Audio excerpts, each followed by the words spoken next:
Now, Jung was a student of Nietzsche's, you see, and he was also, I would say, a very astute critic of Nietzsche. He was educated by Freud. And Freud, I suppose, in some sense, started to collate the information that we had pertaining to the notion that people lived inside a dream. You know, it was Freud who really popularized the idea of the unconscious mind. And we take this for granted to such a degree today that we don't understand how revolutionary the idea was. Like what's happened with Freud is that we've taken all the marrow out of his bones, so to speak, and left the husk behind. And you know, now when we think about Freud, we just think about the husk because that's everything that's been discarded. But so much of what he discovered is part of our popular conception now, including the idea that your perceptions and your actions and your thoughts are all, what would you say, informed and shaped by unconscious motivations that are not part of your voluntary control. And that's a very, very strange thing. It's one of the most unsettling things about the psychoanalytic theories, because the psychoanalytic theories are something like, you're a loose collection of living sub-personalities, each with its own set of motivations and perceptions and emotions and rationales, all of that.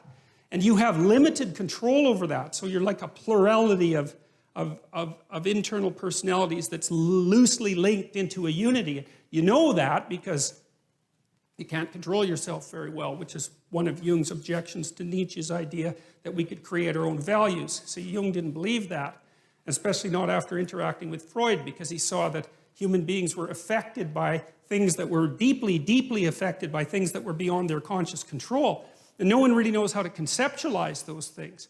You know, the cognitive psychologists think about them in some sense as computational machines. And the ancient people, I think, thought of them as gods, although it's more complex than that. Like rage would be a god. Mars, the god of rage, that's the thing that possesses you when you're angry. You know, it has a viewpoint and it says what it wants to say, and that might have very little to do with what you want to say when you're being sensible. And it doesn't just inhabit you, it inhabits everyone, and it lives forever, and it even inhabits animals. And so it's this transcendent psychological entity that inhabits the body politic like a thought inhabits the brain. That's one way of thinking about it. It's a very strange way of thinking, but it certainly has its merits. And those things, well, in some sense, those are deities, although it's not that simple. And so Jung got very interested in dreams and started to understand the relationship between dreams and myths, because he would see in his clients' dreams echoes of stories that he knew because he was deeply read in mythology.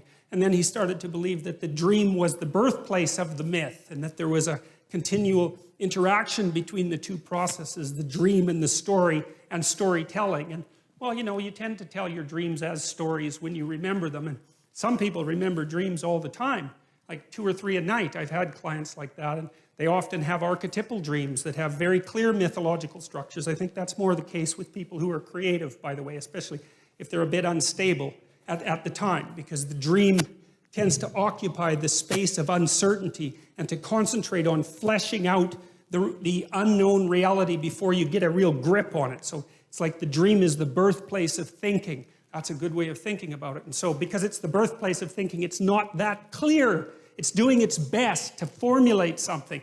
That was Jung's notion, as opposed to Freud, who believed that there were sensors, internal sensors, that were hiding the dream's true message. That's not what Jung believed. He believed the dream was doing its best to express a reality that was still outside of fully articulated conscious comprehension. It was, because you think, look, a thought appears in your head, right? That's obvious. Bang, it's nothing you ever ask about. But what the hell does that mean?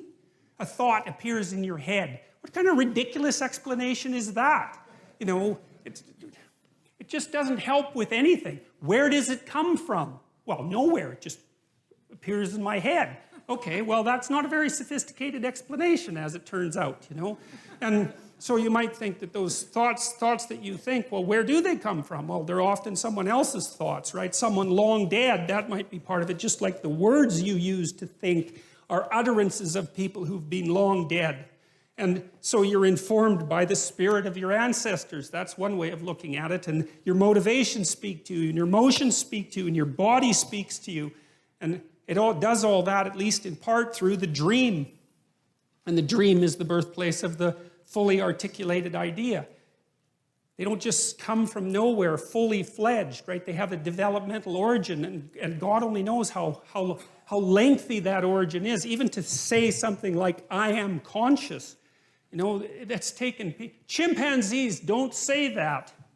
You know, it's been 7 million years since we broke from chimpanzees, something like that from the common ancestor. You know, they have no articulated knowledge at all. They have very little self-representation in some sense, and very little self-consciousness. And that's not the case with us at all. And we had to painstakingly figure all of this out during that, you know, 7 million year voyage. And I think some of that's represented and captured in some sense in these ancient stories, which I believe were part of, especially the oldest stories in Genesis, which is the stories we're going to start with, that some of the archaic nature of the human being is encapsulated in those stories, and it's very, very instructive as far as I can tell. I can give you just a quick example. You know, there's an idea of sacrifice in the Old Testament, and it's pretty barbaric, you know. I mean, the story of Abraham and Isaac is a good example of that, because Abraham is called on to actually sacrifice his own son, which doesn't really seem like something that a reasonable God would ask you to do, right? And God in the Old Testament is frequently cruel and arbitrary and demanding and paradoxical, and which is one of the things that really gives the book life, because it wasn't edited by a committee, you know, a committee that was concerned with not offending anyone, that's for sure. So